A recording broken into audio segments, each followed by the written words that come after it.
Čau, vítám tě u nového videa a jak asi za mnou trošku vidíš tuhletu budovu. Tahle budova se nazývá Vessel Building a je tady v Hudson Yards. A jelikož Hudson Yards je jedna z mých nejoblíbenějších čtvrtí tady v New Yorku a asi bych si dokázala představit tady bydlet a chtěla byste najít byt, tak dneska bude video osud.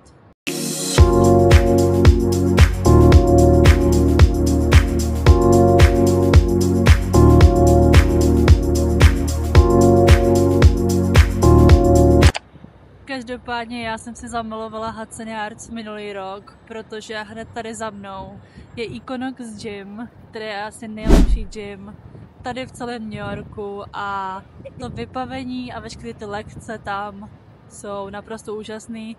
Je to pěkně drahý, ale vyplatí se to. Ten gym se nachází tady hned takhle přede mnou. Jsou to vlastně asi 3 patra gymu. Plus je tam obrovský bazén nahoře, přidám sem fotky z minulého roku a nad tím je vlastně ještě hotel. Tento členství stojí $500 měsíčně, což je fakt asi nejvíc tady z gymu, co tady můžete platit. Ale to vybavení, ty lekce, všechno je úplně super. Pak tady hned naproti se nachází další zajímavá budova, The Shed, která je vlastně vytvořená tak, nevím, jestli tady vidíte, tady ty 2 kola, tak ty válce se vlastně posouvají a odsouvají od sebe, takže ta budova se celá jakoby zvětšuje a zmenšuje, což skoro nikdo neví. A konečně to vypadá, že máme tady v New Yorku jaro, protože ty tulipány jsou absolutně krásný.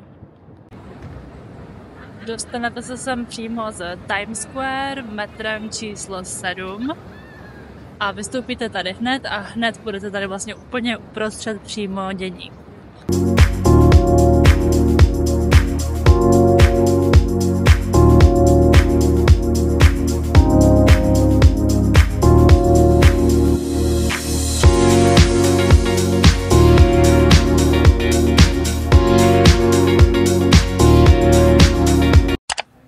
Asi můj nejoblíbenější výhled v New Yorku je přesně tady ten z The Edge budovy. Každopádně nemusíte si kupovat lístek, ale když projíte ty stejné peníze, co zaplatíte za lístek, což je nějakých těch $50, $40, tak se dostanete i na tu terasu a máte to v ceně. Dalším důvodem, proč bych se sem chtěla přestěhovat, je to, že tady je hned vedle sebe Sweet Greens, což jsou moje nejoblíbenější saláty. Plus je tady hned Whole Foods.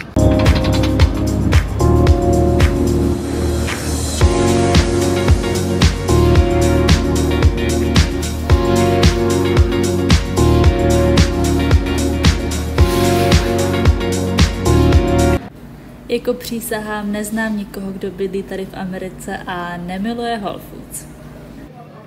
Tady akorát procházím zpátky do Midtown a vidím nějakou novou budovu. Každopádně, když jsem se podívala, tak studiový byty, což znamená ani na jedna ložnice, vychází od $5000 měsíčně, což je crazy. Tentokrát jsem se s vámi nestihla ani rozloučit, chtěla jsem natočit toho trošku víc, ale začalo pršet. Každopádně za pár dní vyjde nový video. Tady na ukázce vidíte Ferratu, která je vlastně největší tady na East Coastu ve West Virginii. Tak se vidíme za pár dní. Tak pa.